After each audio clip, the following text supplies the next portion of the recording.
उन्हाळे sir, open secret साठी मी तुमच्याकडे येते, मात्र वैद्य सर आपल्या सोबत आहेत.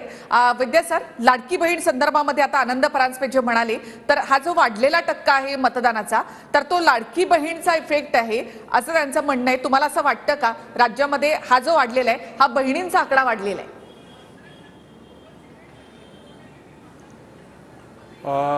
हा त्याच्यामध्ये पॉइंट आहे.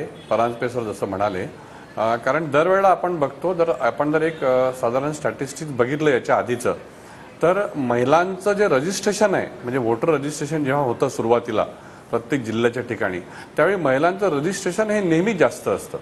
पण ते जे टर्निंग आउट आहे, म्हणजे त्यांचं वोटिंग पोलिंग स्टेशनपर्यंत येऊन वोट टाकणे, हे पर्सेंटेज नेहमी कमी असतं पुरुषांच्या तुलनेमध्ये. त्याच्यामुळे हा जो परांजपे सरांनी म्हटलं तो हा लाडकी बहिणीचा इफेक्ट आहे. ब्रेकिंग न्यूज हा तर ते जे महिलांचं जे टर्निंग अप आहे पोलिंग स्टेशनकडे येऊन, तर तो टक्का साधारणपणे जो लाडकी बहीण योजनेचा एक आपण मध्यम वर्ग किंवा वरिष्ठ मध्यमवर्गीय असा जर विचार केला तर ते लक्षात येत नाही. पण ज्या कुटुंबांचं मुळात महिन्याचं बजेट हे 7,000चं, 5,000चं, 8,000चं आहे, त्यांना जर 1,500 रुपये मिळतात आहे, तर हा निश्चितपणे त्यांना फायद्याचा भाग होता त्याच्यामध्ये. आणि एक लक्षात घ्या आपण की प्रत्येक कुटुंबामध्ये स्त्रीचं महत्व हे वेगळं असतं. त्याच्यामुळे स्त्री ही साधारणपणे घर चालवते. त्याच्यामुळे त्या महिलांचं पोलिंग स्टेशनकडे येणं. आणि दुसरा मुद्दा मला अजून एक असा वाटतो की एक प्रकारची क्युरिओसिटी, की वेगवेगळे म्हणजे तीन पक्ष या आघाडीकडनं, 3 पक्ष त्या आघाडीकडनं, तर ती उत्सुकता पण यावेळेला होती.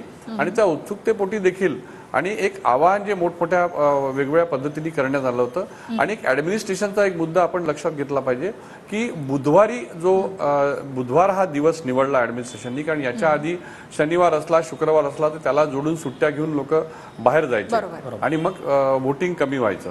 तर हा पण मुद्दा आपल्याला नाकारता येत नाही या ठिकाणी. आणि लाडकी बहीण योजनेचा अर्थातच म्हणजे इतक्या मोठ्या प्रमाणात महिलांचं येणं, याचा हा फायदा महायुतीला होण्याची शक्यता जास्त आहे. नक्कीच.